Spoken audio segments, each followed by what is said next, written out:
Bismillahirrahmanirrahim. Assalamualaikum warahmatullahi wabarakatuh. Dan salam sejahtera. Yang hormat Datuk Yang Bertua, saya mewakili seluruh warga Parlimen Maran ingin merakamkan setinggi-tinggi penghargaan dan terima kasih kepada Yang Dipertua di atas izin yang diberikan kepada saya untuk turut serta membahaskan cadangan bajet 2025 di peringkat dasar yang telah dibentangkan oleh Yang Amat Berhormat Tambun, Perdana Menteri pada 18/10/25 yang lalu bertemakan membugar ekonomi menjana perubahan sejahtera rakyat. Yang hormat Datuk Yang Bertua, saya mulakan perbahasan saya dengan peringatan daripada Allah Subhanahu Wa Taala kepada orang yang beriman dari surah Al-Maidah ayat 8 yang bermaksud, wahai orang-orang yang beriman, hendaklah kamu sentiasa menjadi orang-orang yang menegakkan keadilan kerana Allah, lagi menerangkan kebenaran dan jangan kebencian kamu terhadap suatu kaum itu mendorong kamu kepada tidak melakukan keadilan. Hendaklah kamu berlaku adil kepada siapa jua kerana sikap adil itu lebih hampir kepada takwa. Dan bertakwalah kepada Allah, sesungguhnya Allah Maha mengetahui dengan mendalam akan apa yang kamu lakukan. Datuk Yang Bertua, belanjawan ini bukan sekadar angka dan peruntukan yang dibentangkan tetapi juga merupakan satu amanah yang besar untuk memastikan janji yang diberikan oleh kerajaan ditepati secara serta diterjemahkan dalam bentuk tindakan dan impaknya kepada rakyat.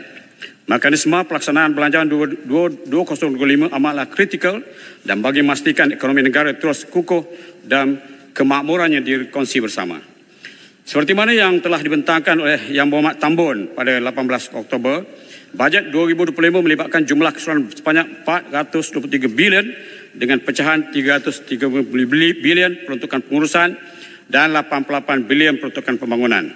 Yang Berhormat Tambun tidak harus rasa terlalu bangga dengan peningkatan peruntukan ini kerana setiap tahun di mana-mana Perdana Menteri bajet sentiasa meningkat. Akan tetapi apa yang penting ialah apakah peruntukan-peruntukan disediakan benar-benar dapat memberi faedah dan meringankan beban hidup yang dialami oleh masyarakat dan rakyat. Apakah peruntukan projek dalam bajet 2025 ini juga mampu memberi faedah langsung dan tidak langsung kepada rakyat? Atau apakah peruntukan projek yang disediakan hanya sekadar gula-gula sementara untuk rakyat bagi memastikan rakyat menyokong kerajaan yang ada buat seketika tetapi mereka merana sepanjang tahun? Datuk Yang Bertua, saya juga agak kecewa di atas istilah-istilah kasar yang dibentangkan digunakan oleh wabi Perdana Menteri seperti sakau, mahakaya dan sebagainya. Saya ingin tahu apakah maksud siapakah yang tergolong daripada mereka yang mahakaya ini. Apakah mereka ini tidak berjasa kepada negara? Apakah mereka ini tidak berkorban untuk negara sedangkan kekayaan yang mereka peroleh juga disumbangkan melalui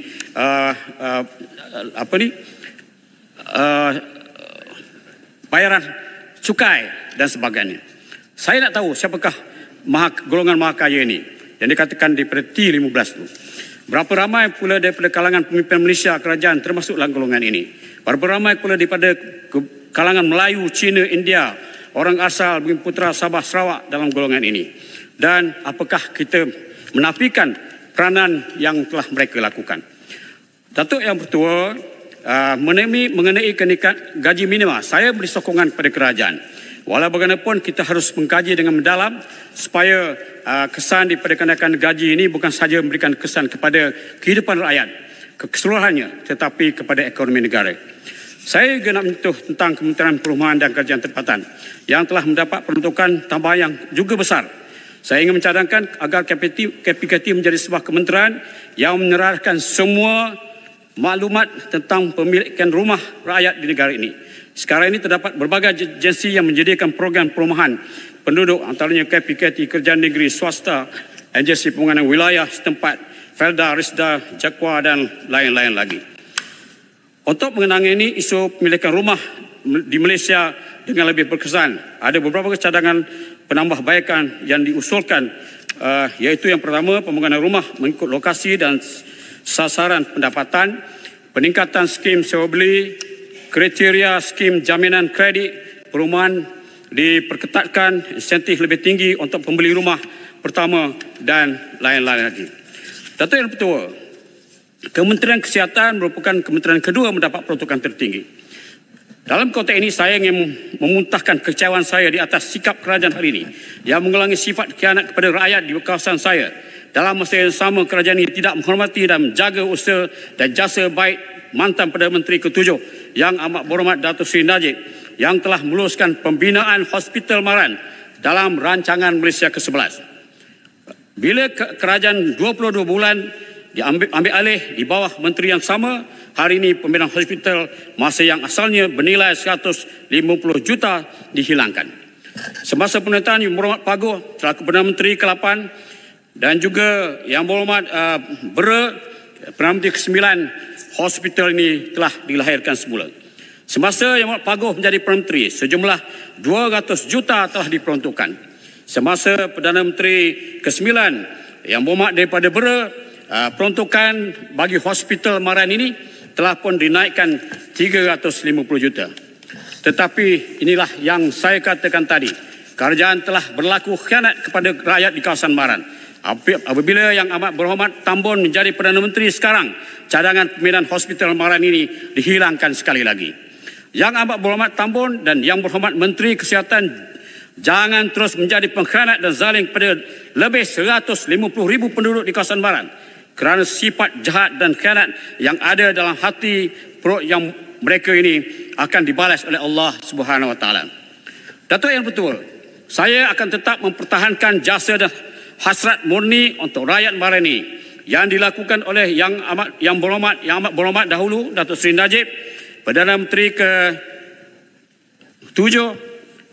Cuba lepaskan Datuk Seri Najib sekarang.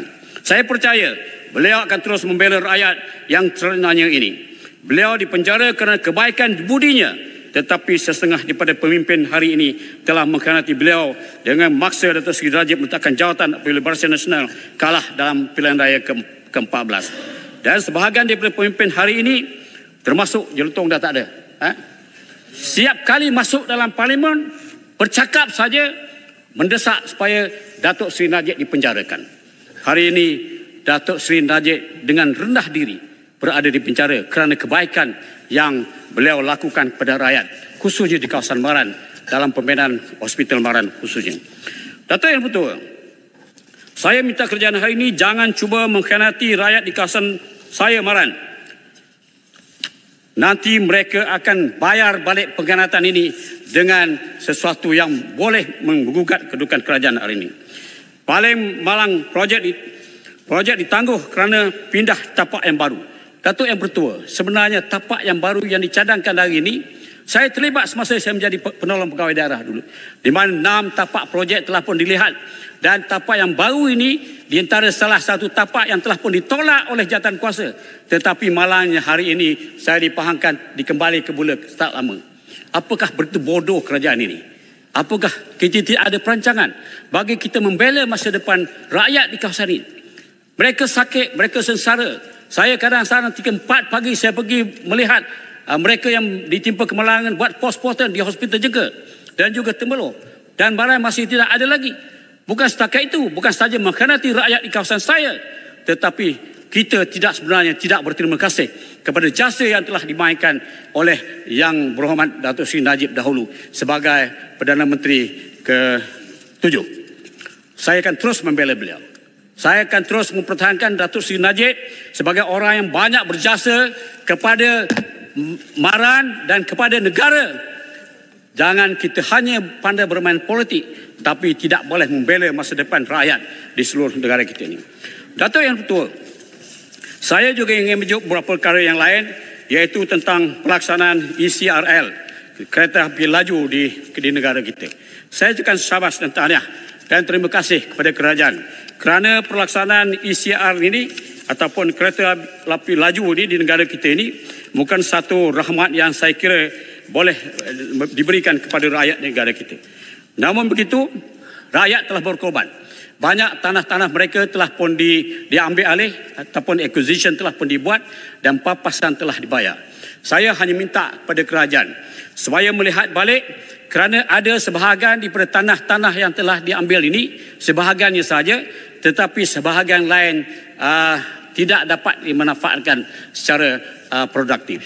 Saya berharap pada pihak kerajaan yang terlibat, bukan sahaja kerajaan persekutuan dan kerajaan negeri, kalau boleh lihat semula, buat analisis semula, berapa luaskah tanah-tanah rakyat yang terlibat dengan ECRL ini tidak produktif lagi dan boleh dibangunkan semula dengan apa juga projek ataupun program-program yang boleh menambahkan pendapatan mereka.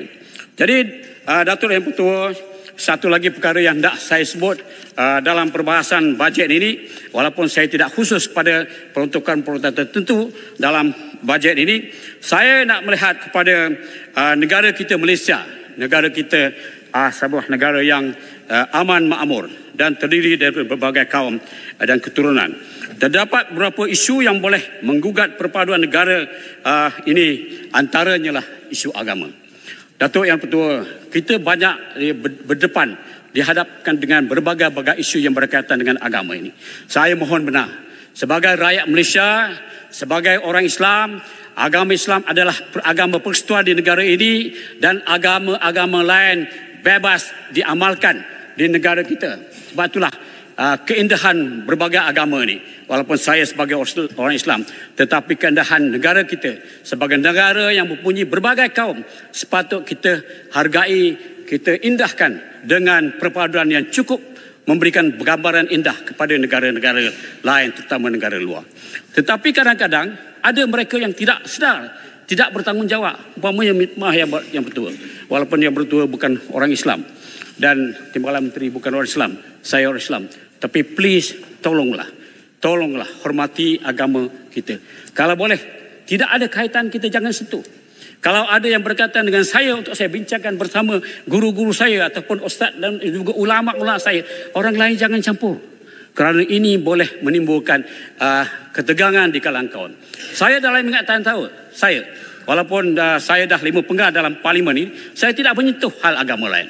Walaupun kadang-kadang ada tempat-tempat yang kita tidak berpuas hati, tapi itu hak mereka. Dan begitu juga dengan kita. Tapi ada yang berani menyentuh tentang agama kita. Sebab itu saya mohon yang hormat. Kerajaan kena berlaku adil. Jangan tidak adil apabila berlaku je benda-benda yang sensitif dilakukan oleh parti kerajaan. Tidak ada tindakan diambil. Hanya minta maaf, selesai. Ini tidak harus dibenarkan. Apabila dilakukan oleh pembangkang dan sebagainya, maka tidak akan terus. Polis datang terus mengambil buat siasatan. Saya nak ingatkan pada kerajaan, berhati-hati dalam keadaan ini. Jangan sampai kita bangga dengan negara kita, sebuah negara yang berbagai kaum, berbagai budaya, berbagai tradisi yang cukup indah kalau kita raikan. Bukan saja dari segi kemasyarakatan, tetapi dari segi pelancongan dan sebagainya. Sebab itulah saya minta kerajaan tangani isu ini. Saya minta kerajaan kepimpinan atasan Perdana Menteri umpamanya, kalau ada satu orang daripada pemimpin politik kita yang menyentuh tentang agama, sebut je, tolong jangan sentuh tentang agama. Cukup, tak payah panjang-panjang, supaya mereka sedar bahawa isu ini cukup negatif. Kalau kita mainkan yang boleh menimbulkan bukan saja perpecahan kaum, tetapi pergaduhan, dan tidak heran kalau berlaku peperangan dan sebagainya. Auzubillah. Datuk Yang Pertua, saya mohon berikanlah perhatian kepada perkara-perkara yang telah disebutkan oleh ramai daripada kita, daripada ketua pembangkang, daripada rakan-rakan saya daripada pembangkang dan juga kawan-kawan yang lain. Yang saya kira kalau perkara itu baik, kita selesaikan. Sebab itu saya tidak pernah menolak bajet yang dibentangkan oleh kerajaan. Kerana yang baik kita sokong, yang tidak baik kita berikan pandangan. Dan ambillah pandangan-pandangan dari kami semua itu sebagai satu pengajaran, walaupun pahit, tapi menjadi ubat kepada kerajaan dan negara kita. Itu Yang Pertua. Akhirnya saya mengucapkan sekali lagi terima kasih banyak kepada rakan-rakan saya di belah sini dan juga rakan-rakan sebelah sana yang membahaskan ini adalah penting untuk kita semua. Amannya negara kita, bukan saja saya belah sini yang aman, tetapi tuan-tuan di belah yang belah sana juga aman, dan rakyat-rakyat kita mengharap kita semua untuk membela mereka. Dengan itu, Datuk Yang Pertua, saya mohon menyokong tempat-tempat ataupun bajet-bajet yang baik, tetapi akan berikan pandangan seperti rakan yang lain di tempat-tempat yang harus kita berikan pandangan dan pembedaan. Terima kasih banyak. Assalamualaikum warahmatullahi wabarakatuh. Terima kasih.